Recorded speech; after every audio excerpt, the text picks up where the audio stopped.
dia, gente. Bom dia, bom dia. Sejam todos muito bem-vindos. A graça de Jesus seja sobre todos vocês.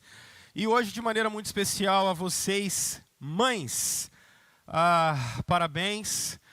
Que bom que a gente tem uma data todos os anos para poder homenagear vocês. Isso é especial. Não há ninguém nessa terra que não tenha vindo de uma de vocês, mulheres. E vocês são grandes guerreiras e obrigado. Obrigado por serem instrumentos do Deus Criador para nos trazerem a vida.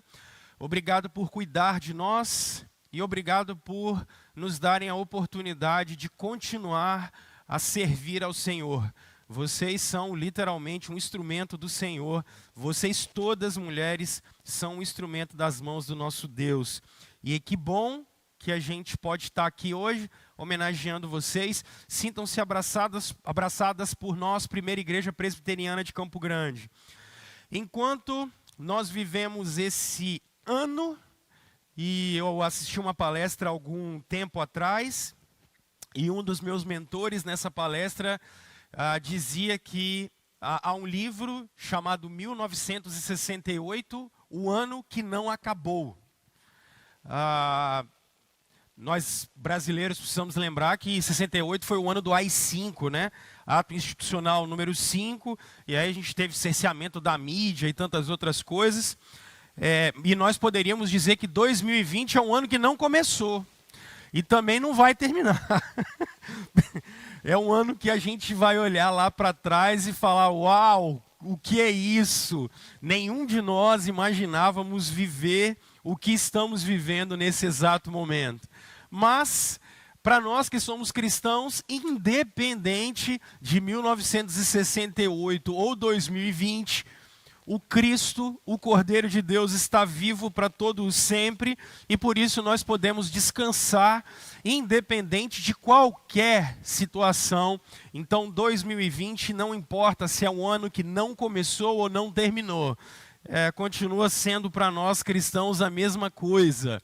E nós temos conversado sobre essa série, O Dia Depois de Amanhã. E a premissa básica da reflexão que nós estamos tendo é essa. E daqui a pouco os slides estarão disponíveis para vocês aí. O dia depois de amanhã é construído agora. Esse é o momento de começarmos a construir o dia depois de amanhã.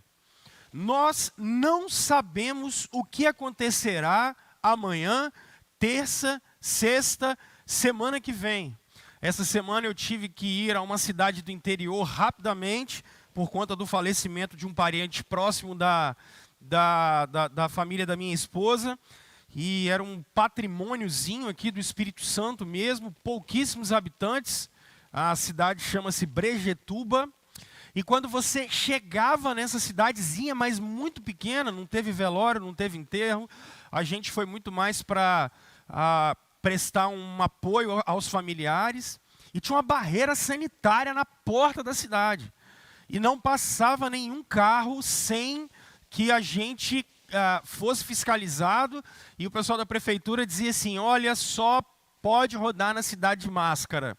E quando você entrava nela, você tinha que estar de máscara, e o pessoal fiscalizando todo mundo, a polícia no meio da cidade. E quem imaginava isso? Agora, na nossa mesma cidade aqui em Cariacica, essas barreiras sanitárias já vão começar a funcionar. E a gente não sabe quando é que essa crise vai acabar. Porque a reboque disso, nós precisamos pensar que a gente está vivendo também um momento de crise econômica. E parece que, por conta da questão sanitária, falar de economia virou pecado. Parece que virou falar do terceiro Reich a falar de economia. Mas não, nós vamos ter que conviver também com uma questão econômica. O que vai se fazer? Pessoas vão perder o emprego e nós vamos ter que lidar com essa situação, gente. A nossa geração não tinha isso, nós não vivemos isso. Conversando com uma senhora muito idosa, de mais de 80 anos, que perdeu o filho nessa semana, nesse lugar que eu fui, e ela olhou para mim e falou bem assim, pastor, eu nunca vivi uma situação como essa. Nunca vivi uma situação assim.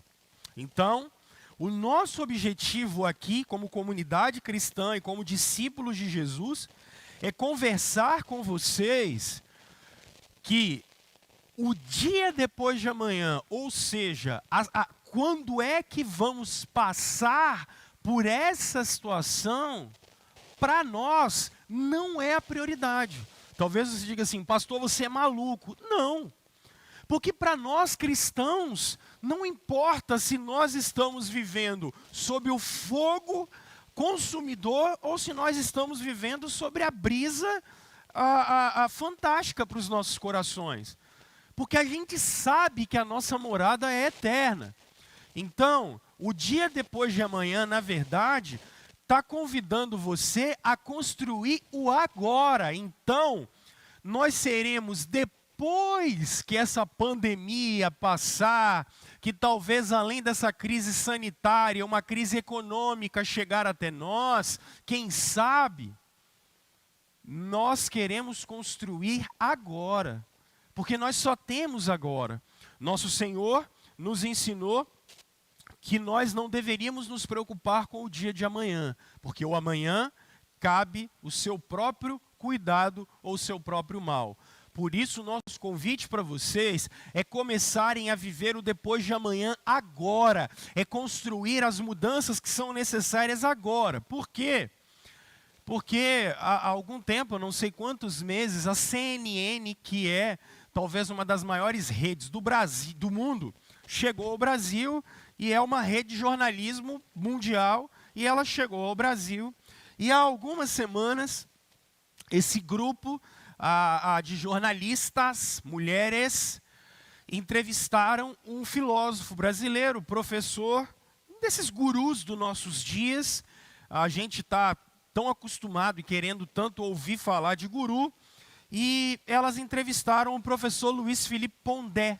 Isso está no YouTube para você poder assistir. É um programa chamado O Mundo Pós-Pandemia.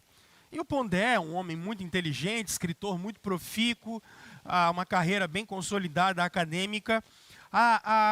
Uma das perguntas que foi feita por uma dessas jornalistas para o Luiz Felipe Pondé era assim: professor, o que você espera do mundo pós-pandemia? Se ele estivesse na primeira igreja presbiteriana de Campo Grande, talvez nós perguntaríamos assim: professor, o que é que você espera do dia depois de amanhã? E o Pondé respondeu o seguinte: eu espero que o dia depois de amanhã seja como era antes. Eu espero que a gente possa voltar a viver da maneira com a qual a gente vivia antes. E sendo muito honesto com o Pondé, ele diz assim: eu espero que a gente tenha a condição de voltar a viajar, de voltar a sair, de voltar a trabalhar. Até aí, eu concordo com o Pondé. Até aí eu acho interessante a ponderação dele.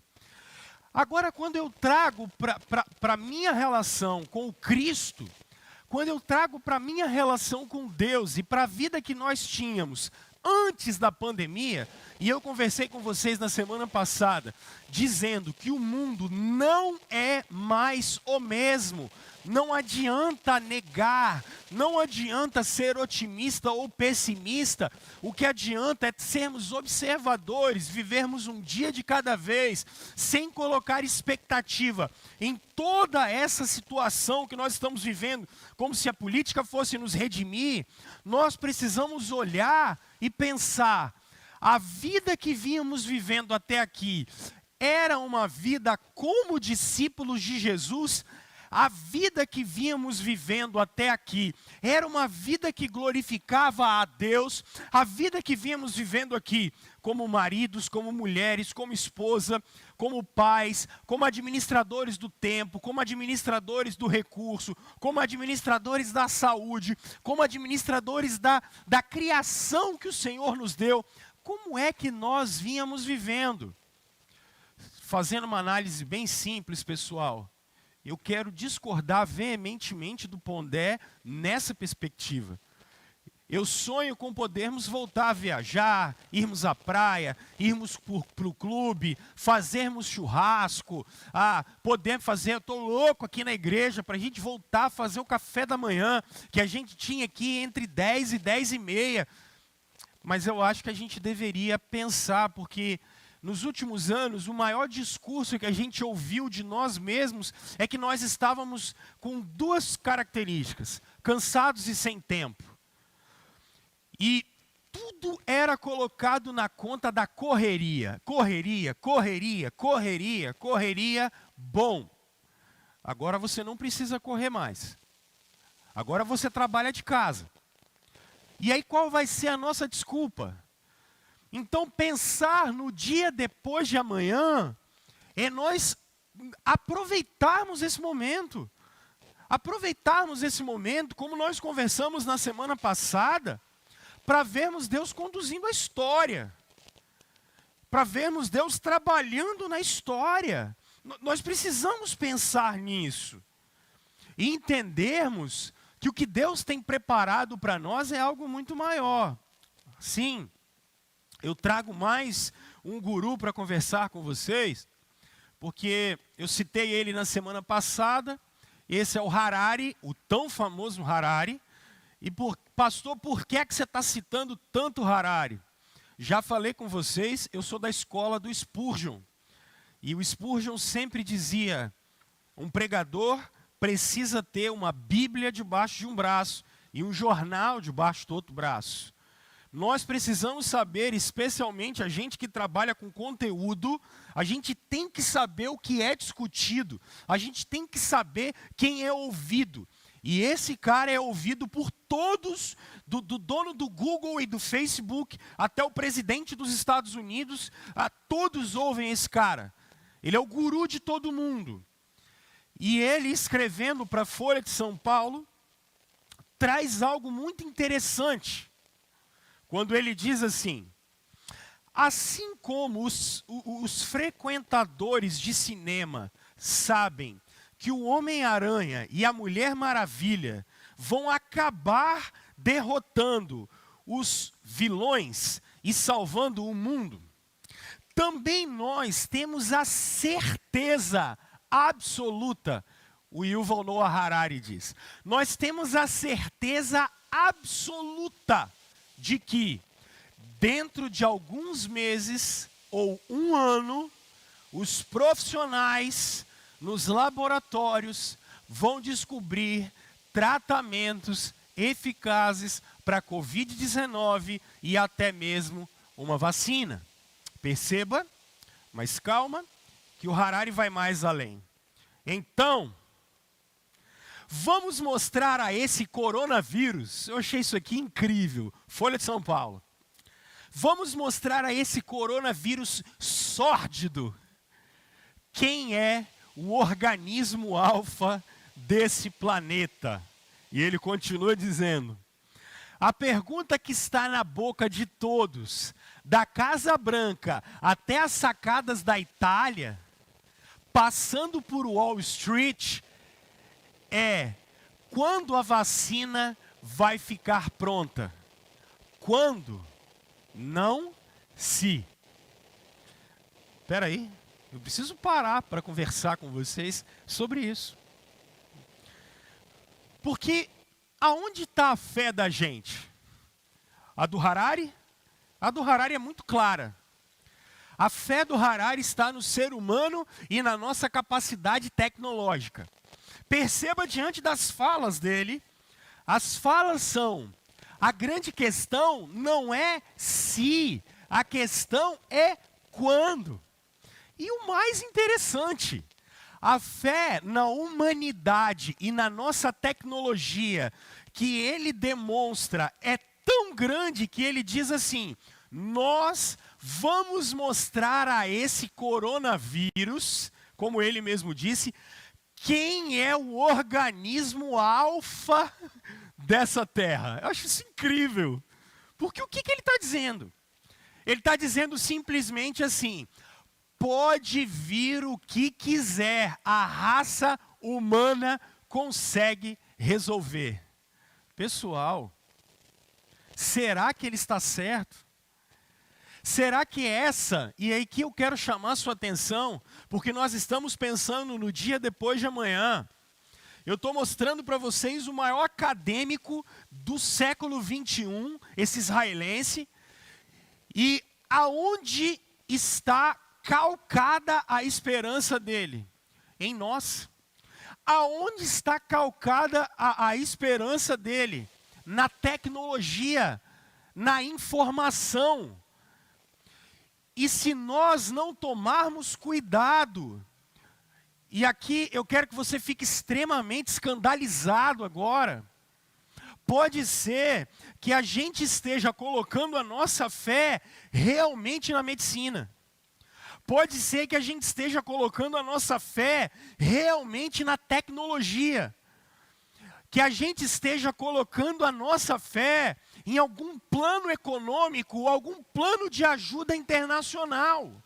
Eu não estou aqui dizendo de maneira nenhuma que a graça e a providência de Deus, a graça comum e a providência de Deus, não são capazes de fazer seres humanos, crentes ou não, acharem um tipo de cura para a gente nesse momento. Não é isso que eu estou falando. E tomara que achem. Agora, a grande questão é quando eu arrogo para os seres humanos e para a tecnologia a finalidade de resolver os problemas que nós estamos enfrentando nesse exato momento. Nós precisamos trabalhar, mas com dependência de Deus. E o que é que nós estamos entendendo? Nós estamos entendendo que, na verdade, me parece que a raça humana não entendeu nada. Porque essa semana, um ator que eu cresci assistindo, o Flávio Migliaccio, ou Migliaccio, eu não sei falar italiano, mas tá bom. Aos 85 anos ele cometeu suicídio e ele deixou uma carta escrita. E me parece que a carta do Flávio não condiz com o que o Harari está dizendo. O que um intelectual está falando, e o outro também, o Pondé querendo voltar à vida que a gente tinha antes, e o Harari querendo e falando que nós vamos resolver o problema, me parece que, tirando os livros que esses caras escreveram, a prática me mostrou uma coisa ao contrário. Então deve ter algum problema entre os nossos teóricos e o pensamento que guia o século 21 e a prática. Porque um ator famoso, um homem com bens, que esteve nas principais telas e peças e cinema brasileiro, que rodou o mundo todo, ele faz uma carta de despedida se suicidando, e a frase que marca o suicídio do Flávio é: a humanidade não deu certo.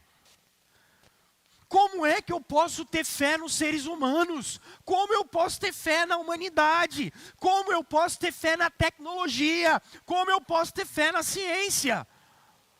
Como eu posso ter fé em processos políticos que são direcionados por homens? Como? Porque a prática está me mostrando uma coisa diferente. A prática me mostra que a humanidade não deu certo. E quando ele está falando de humanidade, pessoal, o humanismo nada mais é do que colocar a gente no centro do mundo, no centro da existência. Sabe o que é interessante de uma pandemia como essa? Vocês que são mais velhos e estavam vivos na década de 60, conscientes, vocês se lembram do auge da Guerra Fria, quando os Estados Unidos ficavam disputando com a União Soviética? E vocês se lembram do pandemônio que foi no mundo um negócio chamado a crise dos mísseis? Dá um Google aí. Quando a União Soviética ameaçou colocar mísseis atômicos na ilha de Cuba, e ali a gente ficou sabendo que a gente poderia destruir toda a raça humana. E os jornais da época são interessantes porque o medo que se tinha é que a gente mesmo ia conseguir acabar com tudo. Mas, será que a Primeira Guerra Mundial, que foi há 100 anos, é porque a gente vive tão no nosso mundinho que a gente esquece que faz parte de uma raça inteira? Há 100 anos, nós começamos uma guerra mundial, das quais o Brasil fez parte de uma maneira pequena, mas com navios médicos, mas muitos brasileiros morreram, em que 10 milhões de pessoas foram brutalmente mortas. O que é o coronavírus perto da nossa violência? Por quê? Porque 20 anos depois, nós começamos uma outra guerra que matou 50 milhões de pessoas mundo afora. Parece que nós nos esquecemos do nosso potencial de destruição. Parece que nós esquecemos que o tráfico de droga, de arma, a desigualdade social no Brasil mata 70 mil pessoas por ano por homicídio. Eu não estou falando de direita à esquerda, porque se você começou a pensar assim, é porque você é um bitolado, louco, e não leu a Bíblia. Nós precisamos começar a pensar que a humanidade realmente deu errado. E não adianta ter fé nos nossos processos, porque os nossos processos, sem uma intervenção de Deus, são falhos. Se você não leu Grandes Sertões Veredas, você deve ler.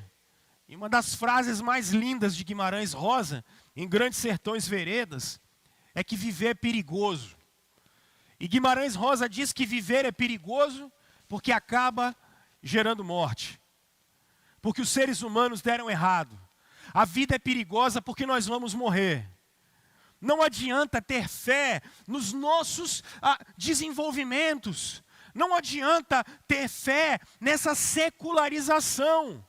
Porque a raça humana deu errado. E não é Deus que está dizendo. É alguém que vocês cresceram assistindo na televisão. Que chega no final da vida, aos 85 anos de idade, olha para trás e percebe o que esse mundo de meu Deus é. E o cara disse, tem que ter alguma coisa errada aqui.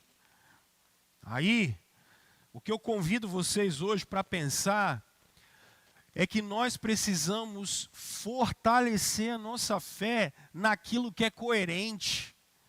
Nós precisamos voltar com a nossa fé fortalecida, no lugar correto, e não nos nossos processos. Porque ainda quando seres humanos conseguem produzir coisas boas, é por causa da graça comum e da providência de Deus, pelo amor de Jesus. É por causa da graça comum e da providência de Deus. Os nossos laboratórios não vão resolver nada se a graça comum não for derramada, se a providência não for derramada. Nós não conseguiremos fazer nada. E o convite que eu faço para vocês é para a gente começar a construir o dia depois de amanhã com a fé fortalecida. Com a fé fortalecida. Gente, é um tempo em que todos nós estamos assustados e com medo. Isso é fato. Eu tenho conversado com irmãos, e eu peço que você abra a sua Bíblia em Números capítulo 13. Nós vamos continuar o texto da semana passada, dos versos 26 em diante. Alguns irmãos perderam o emprego já, inclusive aqui da comunidade. Essa semana eu busquei informações, como eu falei com vocês, de uma comunidade que está precisando de ajuda. Eu estou esperando uma resposta da turma lá ainda. Pudemos ajudar com um pouco que tínhamos essa semana, mas quero trazer mais demandas para vocês. Mas é uma situação difícil, realmente, que nós vamos viver. É uma situação que eu diria que, se você ler a Bíblia de maneira simples, é fé no exílio. Aí você fala assim, pastor, exílio? Eu estou dentro de casa. Exatamente. Nós estamos exilados pela internet. Nós não podemos ficar juntos. Do mesmo jeito que Israel foi separado da comunhão, nós também estamos. Fé no exílio, é o que a gente está vivendo. Agora preste atenção, que no meio desse medo e desse caos que nós temos vivido, como é que a gente pode fortalecer a nossa fé? O texto de Números, como eu expliquei para vocês semana passada, ele é um diário de bordo. E você vai perceber isso muito bem em Deuteronômio, especialmente nos capítulos 1, 2 e 3, em que Moisés vai narrar tudo o que aconteceu com eles nos 40 anos. Esse texto aqui, ele tá sendo escrito porque esse acontecimento, do Monte Sinai até Cades Barneia, onde eles estão aqui, do Monte Sinai, que é Êxodo capítulo 20, até Cades Barneia, que é o lugar em que Moisés pediu para os homens irem espiar a terra, são 10 dias de caminhada. Livro do Deuteronômio, no capítulo 1, a partir do verso 3, isso está escrito. Ou seja, eles estão na porta da entrada da terra. E o que Moisés faz, amando do Senhor, como nós vimos semana passada, nos versos 1 e 2 aqui do capítulo 13, Moisés manda esses homens espiarem a terra. E eles vão espiar a terra. Eles vão olhar a terra. Veem que a terra é muito boa. 2 caras para trazer um cacho de uva, eu não sei o que é isso. Figos, tamareiras, a terra é boa. A grande dificuldade é que os filhos de Enaque moram lá. Um desses caras é Og, rei de Bazã. O livro de Deuteronômio nos diz que só a cama do Og tinha 4 metros de tamanho, de comprimento. Imagina o tamanho desse cara. Apesar de que uma cama de 4 metros não faz mal para ninguém, né? Porque você rola para cá, rola para lá, enfim. Mas os filhos de Enaque eram gigantes. E agora, eles voltaram, trazendo os frutos, voltaram depois de observar a terra. A nação de Israel está toda olhando. Se você começar a ler o livro de Números, você vai perceber que o exército de Israel conta com 500.000 de homens, entre 18 e 50 anos, homens aptos para a guerra. Só homens entre 18 e 50 anos. Se você fizer uma multiplicação simples, botar 4 para 1, tem 2 milhões de pessoas aí esperando esses 12 trazerem o diagnóstico. E aí? Como é a terra? Nosso exército dá conta? A gente consegue entrar? Como é que vai ser na hora que a gente chegar lá, na terra que Deus prometeu? O que é que a gente vai fazer?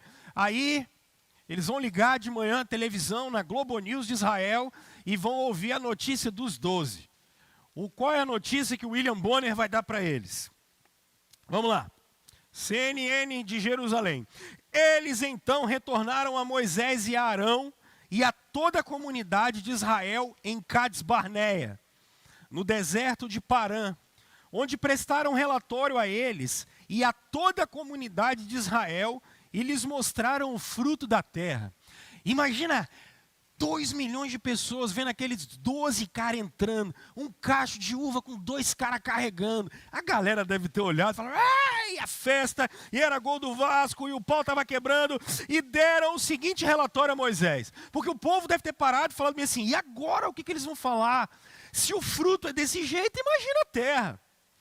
Aí, levanta um deles e começa a falar bem assim, entramos na terra, a qual você nos enviou, onde mana leite e mel. Aí você imagina você ouvindo isso, mana leite e mel. Rapaz, ficamos comendo cebola e alho lá do Rio Nilo. A gente ficou comendo aquele monte de porcaria esse tempo todo. Escravo de Faraó, a água do rio era barrenta. Agora os caras estão falando que a terra mana leite e mel. Oh meu Deus, agora o pau vai quebrar. Aí os caras começam e já falam assim, aqui estão alguns frutos dela. Aí o pessoal olha os frutos e fala bem assim, ih, agora nós vamos deitar o cabelo nesse negócio. Só que o problema é o verso 28. Como diria meu amigo José Hamilton, vulgo baiano, mas, porém, entretanto, todavia, e toda vez que você tem uma conjunção adversativa, o que o texto bíblico está dizendo, esquece o que está para trás. Mas isso aqui é legal, mas não tem quando sua mãe briga com você, não é assim? Ou quando seu patrão vai te dar um esbregue, ele fala assim, rapaz, você faz bem isso, você faz bem aquilo, mas... Aí lá vem, aí deu errado, aí deu ruim. Aí os caras começam a falar, mas o povo que lá vive é poderoso, e as cidades são fortificadas e muito grandes. Também vimos descendentes de Enaque. Os amalequitas vivem no Neguebe. Os hititas, os jebuseus e os amorreus vivem na região montanhosa. Os cananeus vivem perto do mar e junto ao Jordão. Os caras olharam tudo, de leste a oeste, de norte a sul. Se vocês olharem o mapa, tá tudo bem. Os caras fizeram uma cartografia perfeita. O IBGE dos caras funcionou muito bem. Então Caleb, que é descendente de Judá, então Caleb fez o povo calar-se perante Moisés e disse: subamos e tomemos posse da terra. É certo que venceremos.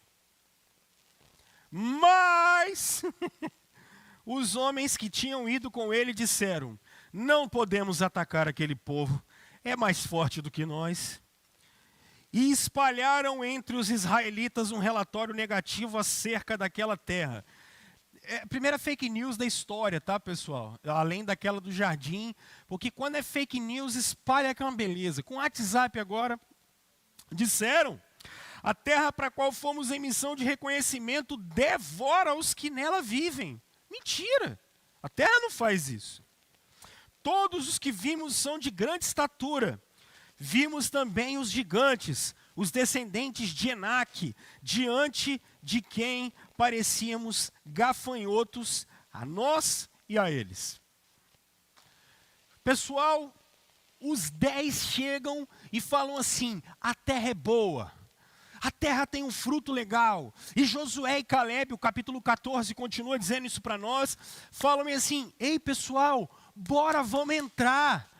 E os caras começam a falar bem assim: a terra é boa, mas não vamos entrar não. O pessoal que mora lá é grande demais, são gigantes demais, não vai dar para entrar. Qual é o problema desses caras? A fé deles não está depositada no lugar correto. Diferentemente de Josué e Caleb, a fé deles não está depositada naquilo que é correto. A terra é boa, mas eles se acham incapazes de vencer a batalha, porque vão lutar contra exércitos grandes e vão lutar contra cidades fortificadas. E eles esqueceram que, na verdade, o verso 2 do capítulo 13 diz que a terra foi dada pelo Senhor. Porque a fé deles estava no seu exército, a fé deles estava na sua capacidade, a fé deles não estava depositada no lugar correto. E quando você tem uma visão errada da sua fé, e de onde você tem que depositar a sua fé, e por fé aqui, eu estou falando de Hebreus capítulo 11, quando o texto bíblico começa dizendo que a fé é certeza das coisas que se espera, e a certeza das coisas que você não vê. Eles não acham que vão conseguir entrar, porque eles não conseguem confiar no plano de Deus. Por isso, eu convido vocês hoje a fortalecer a fé de vocês, meus irmãos, compreendendo o caráter do Senhor. Caráter, compreendendo o caráter do Senhor. Caráter, turma, é o que você faz quando ninguém está vendo. Isso é caráter. Uma definição simples. Ou seja, caráter, quando ninguém está me vendo, quando eu estou sozinho, quando eu tenho todas as oportunidades de fazer o que eu quiser, qual é a minha conduta? Caráter é o que diz o que eu sou. Caráter tem a ver com o que eu sou quando ninguém está me olhando. Qual é o caráter de Deus aqui? Por que esses caras ficaram tão alarmados? E se nós não compreendermos o caráter de Deus nesse tempo e nesse período, a gente vai vacilar. E aí o medo vai tomar conta da gente. Aí o desespero vai tomar conta da gente. Aí a ansiedade vai tomar conta da gente. Eu conversei com vocês semana passada sobre o caráter de Deus no que tange a seguinte situação, pessoal. Eu quero que vocês percebam como vocês conseguem observar aqui, que nós estamos vivendo um momento atual, e esse momento atual tem toda uma história que aconteceu. Eu não sei o que vai acontecer semana que vem. Eu não sei o que vai acontecer daqui 1 ano, 2, 10, 20, 30, 100, eu não sei. Mas o que eu sei? Eu sei que essa terra e essa vida não duram para sempre. O que eu sei? Eu sei, como conversei com vocês na semana passada, que Apocalipse 21 e 22 já me foram dados. Se Apocalipse 21 e 22 já me foram dados, eu sei que o Deus que prometeu um novo céu e a nova terra, Ele vai concluir isso. Por quê? Lamentações de Jeremias, no capítulo 3, especialmente a partir do verso 20, Jeremias começa a lamentar muito. Por quê? Porque ele está vendo que sobre o povo de Deus, que sobre a nação de Deus, está vindo um terror muito grande. Eles estão sendo atacados o tempo todo e eles vão ser exilados. Não tem coronavírus lá, lá tem Nabucodonosor, que é muito pior. Porque ele vai matar a galera. E Jeremias começa a lamentar e chorar diante de Deus. E o que ele faz? Ele olha e fala assim: eu quero trazer à memória aquilo que me dá esperança. Jeremias quer olhar para a história e ver toda a ação de Deus na história. Só que qual é o problema do século 21? A gente acha que Deus é meu para mim, comigo. Não! Deus tem compromisso em construir uma história. E o caráter dele, as atitudes dele na história têm mostrado isso. Pessoal, prestem atenção. O que já tentaram fazer para o cristianismo acabar? A última que eu estou observando, chegou mais uma para mim, é de um herege desses paulistas aí, esses moleque que eu já falei, que tinha que usar fralda. Aí a última dele foi assim: Deus está no controle de tudo. Não, Deus não está no controle de tudo. Porque se Deus estivesse no controle de tudo, não teria coronavírus. Se Deus estivesse no controle de tudo, não teria fome, não teria desigualdade. Se Deus estivesse no controle, não teria violência. Número 1, isso é mais velho do que andar para trás. Número 2, se você é membro dessa comunidade, há uns 4 ou 5 anos eu explico o problema do mal para vocês. E o livro de Abacuque explica isso de uma maneira muito simples. Sim, Deus está no controle, mas os nossos pais, os nossos representantes federativos, os nossos representantes pactuais, eles tomaram uma decisão a qual nós estávamos incluídos. E por conta da queda deles, a raça cai. Mas não só a raça, o cosmos inteiro cai. Deus sim está no controle. E a história mostra que Ele está no controle, porque ainda que Ele tenha nos entregado as nossas próprias paixões, Romanos 1,18 em diante, Ele continua conduzindo o curso da história. Por quê? Porque quando o Império Romano começou com uma perseguição absurda aos nossos irmãos, o cristianismo continuou vivo. E Deus nos deu um alento. Quando por uma Idade Média inteira, embora tivéssemos construído muitas coisas importantes, e a teologia e a filosofia foram muito importantes, Deus levanta um monge gordinho, barrigudo, alemão, para falar só a Escritura. E a reforma está aqui até hoje. Quando esses argumentos racionalistas, há 200 anos, começaram a surgir, dizendo que a Bíblia não é a palavra de Deus, dizendo que Jesus é um sacrifício que não é substitutivo, com um monte de heresia, a igreja continuou firme. Homens e mulheres do Senhor se levantaram na história, porque o caráter de Deus não muda, e o que Ele falou não muda. E o que eu sei o final da história. Eu sei o que vai acontecer no final da história. Não me vem com essa conversa fiada de que Deus está aprendendo com a gente, porque o futuro Deus não sabe. Deus só não sabe como dirige a história. Mas Ele consegue fazer isso segurando a minha e a sua liberdade. Deus não muda, pessoal. Deus não muda. O caráter de Deus é imutável. A pessoa de Deus é imutável. O plano no jardim, em Gênesis 3,15, é esse. Compreender o caráter do Senhor é que no jardim, quando nós caímos, quando nós pecamos, antes de Deus amaldiçoar a serpente, não. Antes de Deus amaldiçoar a mulher e depois a maldição vir sobre o homem, e por causa da maldição do homem, a terra foi amaldiçoada. É isso que Deus diz, maldita é a terra por sua causa. Se nós temos coronavírus, é por causa da maldição que está sobre a criação, por conta do pecado. No jardim, em Gênesis 3,15, a promessa de Deus, porque a graça é anterior à maldição. Deus diz, porém, inimizade entre ti e a mulher, entre a descendência dela, entre a descendência sua e o descendente dela. Este descendente da mulher vai ferir a sua cabeça e você vai ferir o calcanhar dela. Aí depois Deus diz para a mulher, olha, o seu desejo passará para o seu marido. O que ele está dizendo? Ele está construindo um plano da redenção, um plano da salvação, que começou no jardim.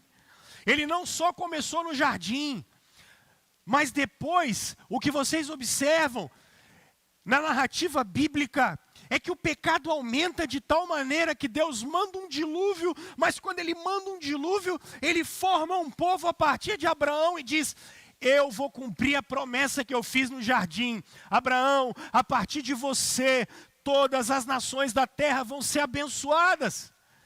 E o que nós observamos é que nosso Senhor Jesus, nos evangelhos, Ele simplesmente diz que tudo que foi falado sobre Ele por Moisés, em Gênesis, Êxodo, Levítico, Número e Deuteronômio, se cumpriu.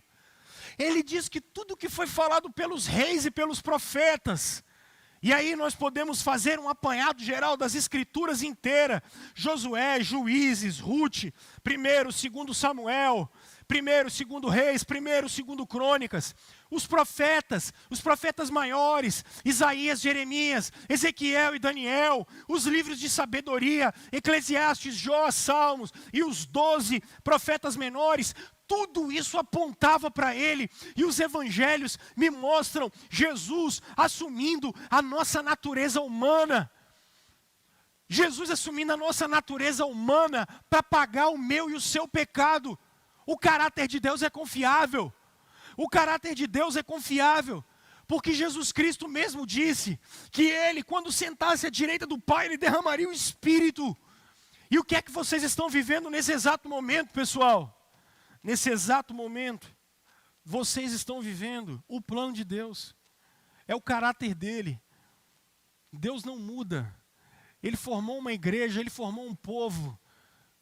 E Ele tem cuidado desse povo, Ele tem cuidado de mim, Ele tem cuidado de você. Deus não muda. Confie no caráter do Senhor. Qual é a preocupação da gente? O que tira o nosso sossego? Deus não muda. Percebam a promessa que foi feita para eles de olharem uma terra, e a terra que eles foram ver é a terra que foi prometida para Abraão. Mais de 400 anos antes. Mais de 400 anos antes é a promessa que foi feita para Abraão. Pessoal, confiem no caráter de Deus. Deus não muda. Porque se Deus mudasse, amanhã Ele vai deixar de amar você e a mim? Se Deus mudasse, amanhã ou depois de amanhã, Ele vai abandonar a criação dEle e vai embora? Quero que você olhe esse texto comigo. Malaquias no capítulo 3. O texto bíblico é tão enfático quando diz, de fato, eu, o Senhor, não mudo. Eu não mudo. Por isso vocês, descendentes de Jacó, não foram destruídos. eu não mudo. Eu não mudo. Deus é o mesmo. O mesmo amor que Ele derramou pelos homens do passado é o mesmo amor que Ele derrama sobre mim e sobre você. A mesma promessa do Redentor que viria amar a mim, a você, salvar a mim, a você. A mesma promessa que está em vigência. Deus não muda. Deus não vai me abandonar e me deixar de lado. Deus não vai olhar e falar assim, olha, Rômulo, como você ficou ruim, eu não quero saber mais de você. Deus não muda. Aí eu já sei. Até porque esse texto de Malaquias, ele é usado de uma maneira errada, até no verso 8. Alguns de vocês falam assim, Rômulo, isso é Antigo Testamento? Como se o Antigo Testamento não fosse palavra de Deus. Mas eu não sei qual é a sua hermenêutica, então vamos ao Novo. Hebreus, capítulo 11, 12, capítulo 6. Hebreus, capítulo 6. Acompanha comigo a leitura. Hebreus, capítulo 6, a partir do verso 13.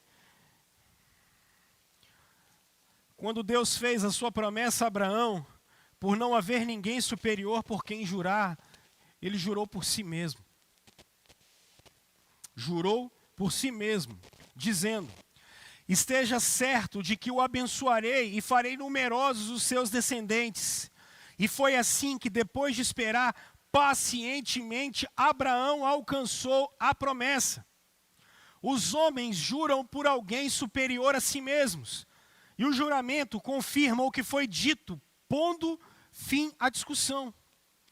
Querendo mostrar de forma bem clara a natureza imutável do seu propósito para com os herdeiros da promessa, Deus o confirmou com juramento, para que, por meio de duas coisas imutáveis, nas quais é impossível que Deus minta, sejamos firmemente encorajados, nós que nos refugiamos nele para tomar posse da esperança a nós proposta.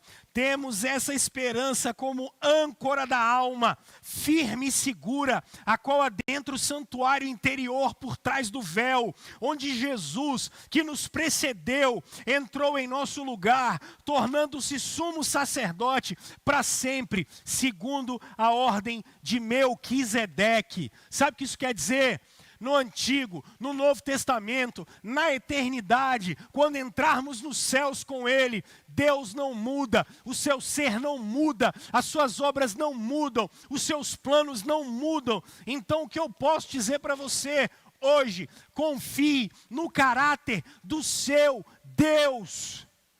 Quem tem conduzido a história é Jesus Cristo. Quem tem nos guiado para a glória eterna é Jesus Cristo. Quem é que nos, mesmo depois da queda no jardim, quem é que veio juntar um povo, que esse povo se chama igreja, que está espalhado agora pelos 4 cantos da terra? Quem é que tem certeza de um reino de glória? Nós. Por quê? Porque o caráter de Deus não muda. Eu não sei se amanhã ou depois da manhã a lei da gravidade vai mudar. Aí você pode falar assim, isso é um absurdo. Não. Qual a certeza que você tem que a lei da gravidade não vai mudar? Nenhuma. Por isso Harari está errado. Porque eu não posso confiar nos seres humanos, eu não posso confiar nesse sistema que nós temos, mas eu posso confiar no caráter de Deus. Eu posso confiar nas obras do Senhor, eu posso confiar nos planos do Senhor. E o que Ele falou? Ele falou que vai nos levar para o seu reino de glória. Deus não muda, gente. Deus não muda. Deus não muda. Deus não mente. Deus é poderoso. O Senhor governa com o seu cetro na sua mão direita. O seu Deus reina. O seu Deus é glorioso. Deus não muda. Não há o que possa intervir, porque Ele mesmo diz, agindo eu, quem é que vai me impedir? O apóstolo Paulo fica tão abismado com a grandiosidade do poder do Senhor, que ele diz, ó profundidade da riqueza, tanto da sabedoria, quanto do conhecimento do Deus de vocês. Se nós agora estamos quebrando cabeça, o Senhor, segundo o Salmo 2, ri. Ele ri. Porque o que estamos vivendo não é por causa de uma maldição do Senhor. O que estamos vivendo é porque Ele nos entregou a nossa própria paixão. É isso. Isso tudo que vocês estão vivendo é porque nós olhamos para o Deus Criador e falamos, nós queremos construir um mundo à nossa imagem e semelhança. Só que o Deus de vocês não muda. Ele é o mesmo em caráter. Ele é o mesmo no seu ser. Ele é o mesmo nas suas obras. Ele é o mesmo nos seus planos. E essa mesma senhora que eu conversei essa semana, que disse para mim,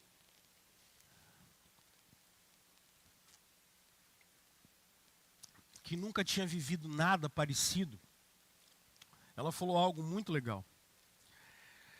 Ela falou comigo assim, pastor, o pessoal está correndo de um lado para o outro desesperado, mas deixa eu te dizer uma coisa, essa situação inteira só vai passar quando Deus colocar a mão. É isso, gente. É isso. Todas as vezes que vocês virem alguém com alguma notícia dizendo, olha, mudaram um protocolo e nós conseguimos encontrar algum tipo de saída e solução aqui, está tendo um tratamento especial. Confiança. Do nosso método? Nada. Na providência do Senhor, na misericórdia do Senhor. Todas as vezes que alguém chegar, e me parece que os Estados Unidos, se eu vi num site, parece que eles vão começar a testar até o final do ano uma boa vacina e muito segura. Louvado seja Deus, que nos deu capacidade. Deus não divide a sua glória com ninguém. Deus não muda, gente. O convite que eu faço para vocês hoje é para exercitarem a confiança de vocês no caráter de Deus, no seu ser, nas suas obras, especialmente no seu plano. Compreender o caráter do Senhor é um exercício de confiança. Mas, se nós olharmos o texto bíblico que nós estamos estudando, o dia depois de amanhã com a fé fortalecida tem a ver com compreender as promessas do Senhor. Se por um lado é compreender o caráter desse Deus que não muda, e que faz o que disse que Ele faria, e que cumpre o que disse que Ele cumpriria, e que tem poder para isso, e que nada nem ninguém é maior do que Ele, a gente precisa compreender as promessas do Senhor. Quando vocês olham o capítulo 13 de Números, o verso 2, ele diz para vocês que Deus diz, eu falei isso com vocês semana passada, que Ele daria a terra. Ele daria a terra. Agora a grande questão, pode abrir em Números no capítulo 14, quando os 10 caras começam a falar, preste atenção nisso, por favor. Quando os 10 caras começam a espalhar fake news pelo WhatsApp de Israel naquela ocasião, quando eles começam a botar medo e terror no Instagram institucional de Israel naquela época, e começam a botar medo em todo mundo. Naquela noite, capítulo 14, a partir do verso 1. Naquela noite, toda a comunidade começou a chorar em alta voz. Medo. Os caras botaram medo em todo mundo. Todos os israelitas queixaram-se contra Moisés e Arão, e toda a comunidade lhes disse, quem dera tivéssemos morrido no Egito, aonde eles eram escravos. E o que eles tinham para comer era cebola, alho e bebia água barrenta do rio Nilo. Quem dera a gente tivesse morrido no Egito. Ou nesse deserto, na viagem de 10 dias entre o Sinai e Cades Barneia, que é onde eles estão. Por que o Senhor está nos trazendo para essa terra? Só para nos deixar cair a espada? Nossas mulheres e nossos filhos serão tomados como despojo de guerra? Não seria melhor voltarmos para o Egito? E disse e disseram uns aos outros: escolheremos um chefe e voltaremos para o Egito. Pessoal, compreender as promessas do Senhor, e aqui deixa eu só fazer um adendo inicial. Cuidado com esses dispositivos de segurança da sua mente. Olha bem para mim. Isso é uma questão, a psicologia explica isso de uma maneira muito especial. Nós vamos falar que a psicologia está certa, mas é um problema do coração. Olha só, deixa eu dar alguns exemplos para você. Você é casado, e aí, você começou a discutir com a sua esposa, e naquela semana foi uma situação extremamente difícil. Qual é a primeira coisa que a sua mente faz? Ela procura segurança. E que segurança é essa? Ela começa a pensar coisas assim: por que eu não casei com aquela outra mulher, rapaz? Por que ia ser tão melhor se eu tivesse casado com ela? Rapaz, casei com essa dona aí, olha só que coisa. Aí é a mesma coisa, você mulher. Aquela semana difícil, o marido não ajudou e tal, aí você pensou assim: por que eu não fiquei solteira? Por que é isso? Tua mente buscando um lugar seguro. Estudos muito interessantes, por exemplo, se você já desmaiou, o que você viu? Alguns estudos muito legais. Está desmaiando, aí você vê a luz branca, e via de regra, o que seu cérebro faz? Ele traz na sua memória alguma coisa que te dá muita paz, muita tranquilidade, porque ele está desligando. E aí você desmaia. Mecanismos de segurança. São mecanismos de segurança da sua mente e da sua emoção. Seu cérebro é assim. O Criador fez isso para nós, com essas situações. Seu filho está com problema, e você começa a pensar assim: por que eu fui ter esse danado desse menino? A empresa está com dificuldade, aí, para tentar suprir a sua emoção, aonde você vai? Rapaz, por que eu não juntei aquele dinheiro e tal? Aí é que vem o arrependimento e a culpa, e na verdade, o que está acontecendo com você? A tua mente, o teu coração, você só está buscando segurança. Emocionalmente, e até por conta do pecado do coração, é o que esses caras estão fazendo. Eles estão diante do desafio à frente, o que eles estão dizendo? Rapaz, bem podia estar no Egito. O desespero é tão grande, mas tão grande, que eles ainda falam, a versão revista atualizada diz que eles façam assim: vamos levantar um capitão e vamos voltar. E se você continuar lendo a partir do verso 5, a única coisa que acabou a balbúrdia foi a glória de Deus que apareceu. Aí todo mundo morreu de medo. Que aí quando a glória de Deus apareceu, Deus ficou logo aborrecido com todo mundo. E aí é o que eu queria te falar: você não pode ser guiado, olha para mim. Você não pode ser guiado pelas suas emoções. Você não pode ser guiado pelos seus pensamentos. Deixa eu te explicar isso.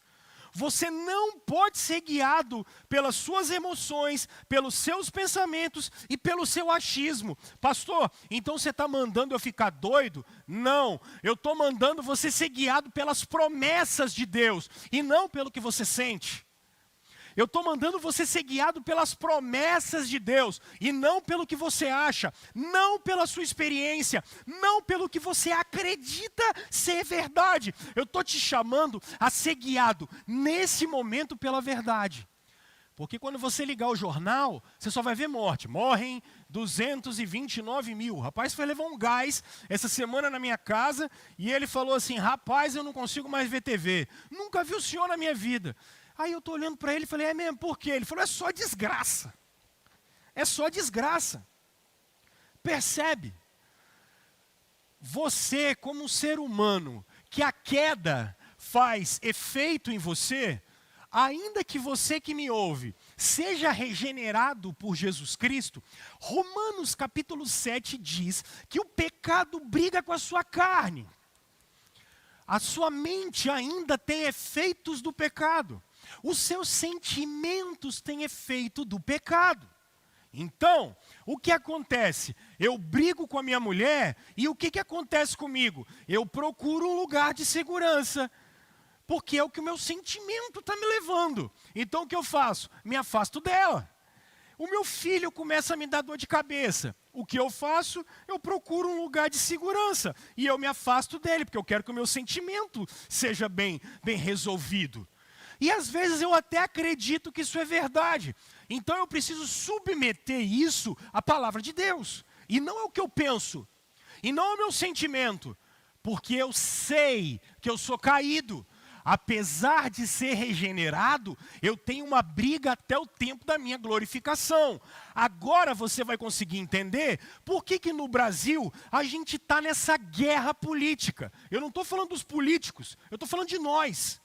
Porque o que a gente quer? Ter razão. E como a gente quer ter razão, quando você ouve uma notícia, aquilo te inflama. Aí você fica tiririca da vida. Aí você e briga e fala com fulano e com ciclano e ninguém vale nada. E é golpista. O que é isso? Seu sentimento. Você está dando vazão para o seu sentimento. E às vezes você até usa a verdade para isso. Mas eu quero te convidar a confiar não no seu sentimento, mas confiar na promessa de Deus. Porque senão a gente vai ficar confiando na indústria farmacêutica. Seria ela a melhor confiança que a gente tem que ter? Seria o governo federal, ou as Nações Unidas, ou o governo estadual, ou a prefeitura de Cariacica, seriam os melhores lugares para eu depositar a minha fé? Cuidado! Porque sobre as promessas de Deus, deixa eu falar umas coisas com vocês, eu separei isso assim. Primeiro, as promessas de Deus demandam tempo. Tempo. Só que qual é o problema? O problema é que quando eu falo de promessa de Deus, o que é que você pensa? Quando eu falo de promessa de Deus, você pensa em ter aumento de salário. Quando eu falo de promessa de Deus, você pensa em reformar a casa. Se eu chegar para você e falar de promessa de Deus, você pensa que é para ter mais um filho. Deixa eu entrar num campo mais difícil ainda. Quando eu falo de promessa de Deus, você acha que é para curar alguma coisa. Deixa eu te dizer uma coisa. Deus cura? Cura. Deus transforma? Transforma. Deus prospera? Prospera. Sempre fez isso. Sempre vai fazer. Mas não é o compromisso de Deus esse. O compromisso de Deus é restaurar a raça humana e a criação. Esse é o compromisso de Deus. A promessa de Deus sobre o seu povo e sobre a criação não é curar meu câncer. Não é curar minha AIDS. Não é curar a gente do coronavírus. A promessa de Deus é me levar para o seu reino de glória, independente da situação. Com o nome no SPC, no Serasa ou não. Com a firma quebrada ou não. A promessa de Deus é o reino de glória. E isso demanda tempo. Só que qual é o problema? O problema é que a igreja evangélica brasileira é tão consumista, mas tão consumista, que a gente acha que Deus precisa ser o Banco do Brasil, ou a Caixa Econômica Federal, que é melhor, que precisa me dar R$600 por mês. O plano de Deus é levar o seu povo para a glória, não é deixar ninguém rico. O plano de Deus é curar você eternamente e não aqui. O plano de Deus não é fazer você passar por um concurso público. O plano de Deus não é fazer você ter uma carreira melhor. O plano de Deus é resgatar você a partir da figura do Filho dele. é te dar uma nova vida para você poder viver em paz com você, com o outro, com ele, com a criação. O plano de Deus é você saber que você pode estar dentro de uma UTI, entubado, e lá no meio da sua mente e no seu coração, o Espírito Santo está dizendo: filho, segura firme, filho, segura firme, filho, seu momento vai chegar, seu momento de ser curado, não sei, filho, o seu lugar é encontrar com o seu Pai Celeste e o seu Pai da Glória. É isso que é o cristianismo. O cristianismo não é ficar vendendo semente, ser tu uma bênção por R$1.000. O cristianismo não é pegar agora e você tem que ser o participante dessa obra. Não deixe essa obra morrer. Não deixe aquele demônio morrer, aquele filho do inferno morrer. Deixa aquela agência do cão morrer, porque a única coisa que eles têm para você é roubar o seu dinheiro. Deus não precisa do seu dinheiro. Deuteronômio vai nos dizer que Deus olha para Israel, assim como o Senhor Jesus disse para os seus discípulos: vocês não eram os mais bonitos, vocês não eram os melhores, vocês não eram os mais fortes. Eu escolhi vocês, porque eu resolvi amar vocês. Promessa de Deus é levar você para a glória. Isso leva tempo. Tempo, porque a sua peregrinação vai durar 10, 20, 30, 70, 80, 90. Quantos anos a sua peregrinação vai durar? Nós temos profetas de Deus que morreram no ventre da sua mãe. E eu digo para você, sabe por quê? Eu conheci um casal, uma família uma vez que chegou para mim e falou bem assim: pastor, minha família era uma guerra, era uma briga, e a gente teve um filho que nasceu e morreu logo, e quando ele nasceu e morreu logo, embora a gente morreu de saudade, mas aconteceu uma cura geral dentro da minha casa. Todo mundo fala com todo mundo. A grandeza do ser de Deus é maior do que isso. A promessa dele demanda tempo. Ele vai nos levar para o seu reino eterno. Ele está construindo a história. Agora, pessoal, coragem. Coragem.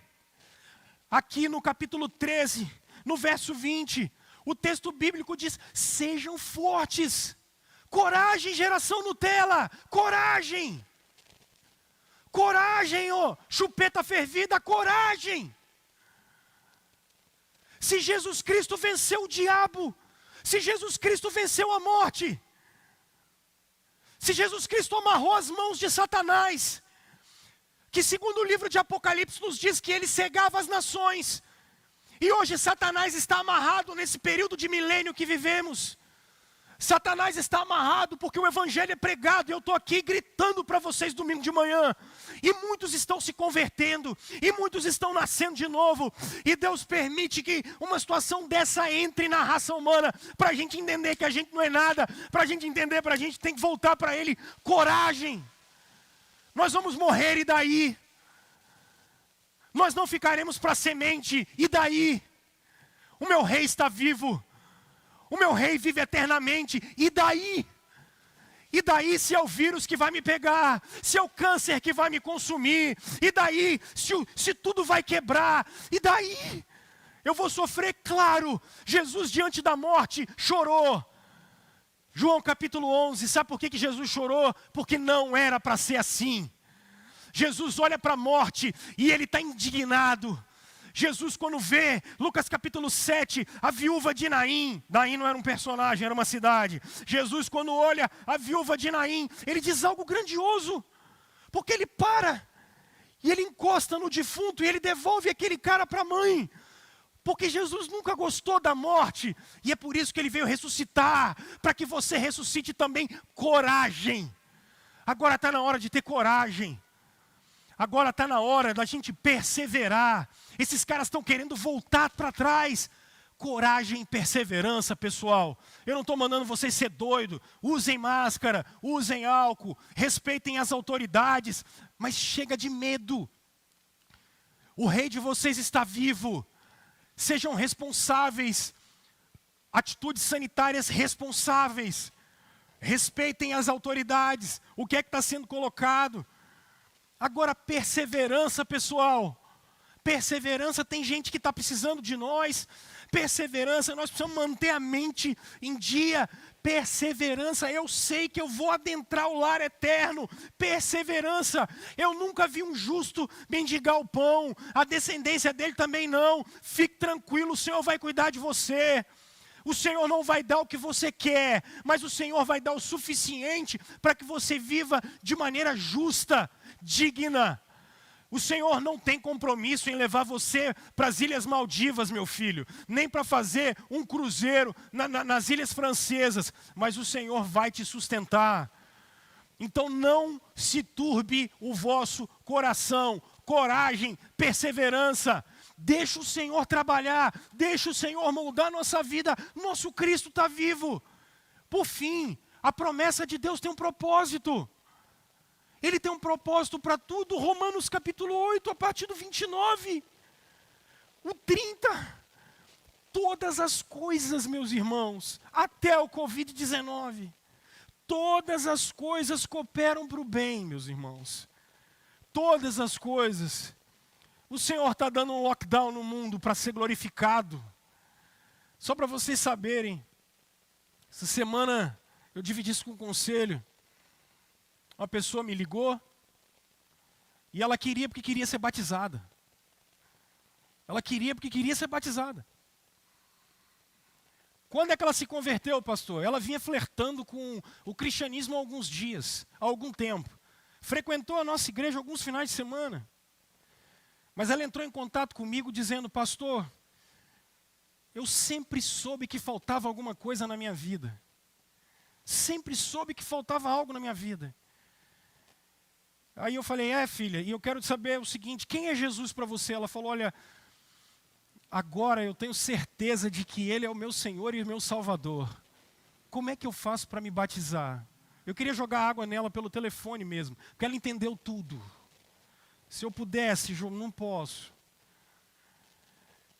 Mas eu quero ter a graça de quando a gente voltar, eu quero poder chegar e falar assim, essa aqui converteu. E se ela converteu, e tudo isso surgiu para que essa pessoa se convertesse. Meus irmãos, os céus estão em festa. Dane-se a economia. Os céus estão em festa, porque um pecador se arrependeu. Propósito. Deixa o Senhor conduzir a história, confie nas promessas de Deus. Confie nas promessas do Senhor, Ele não muda. E aí, o mundo está dentro de uma grande história. E essa grande história é a história da redenção. Essa grande história ela é narrada e construída por Deus.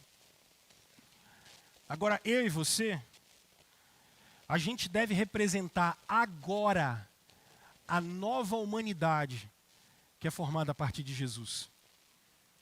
A igreja não existe para prosperar financeiramente.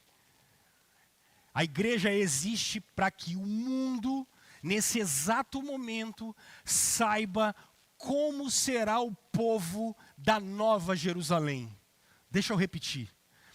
A igreja existe para que o mundo saiba como será o povo que habitará na Nova Jerusalém. É para isso que todas as coisas têm acontecido. Esse é o propósito do Deus Criador. Se você se rende a Jesus Cristo hoje, se você já é discípulo de Jesus, você é para mostrar ao mundo como será o povo redimido por Jesus, como será o povo da Nova Jerusalém. Eu termino, porque você pode dizer assim, pastor, o que eu faço com isso? Quem tem nos acompanhado nesses últimos dias é o Spurgeon.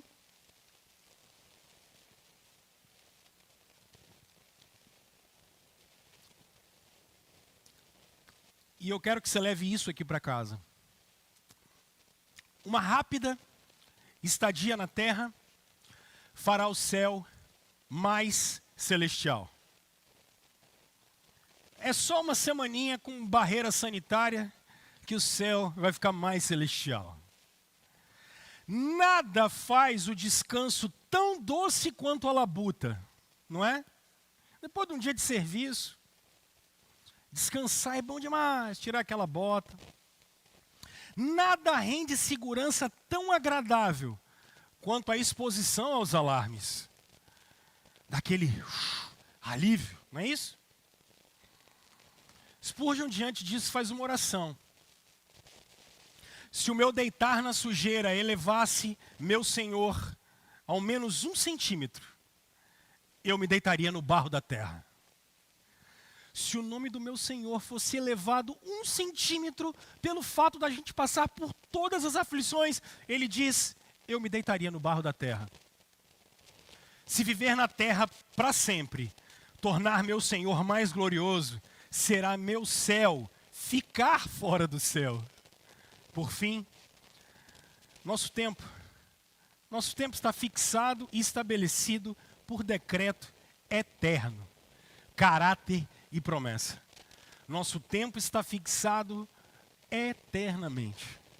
Não fiquem ansiosos sobre isso, mas esperemos com paciência até que os portões de pérola do novo céu e da nova terra, da nova Jerusalém, se abram. Esperem até que os portões da eternidade se abram. Meus irmãos, confiem no Senhor, confiem no seu caráter, confiem nas suas promessas. Eu quero convidar você a ter 1 minuto de oração enquanto nós cantamos uma canção.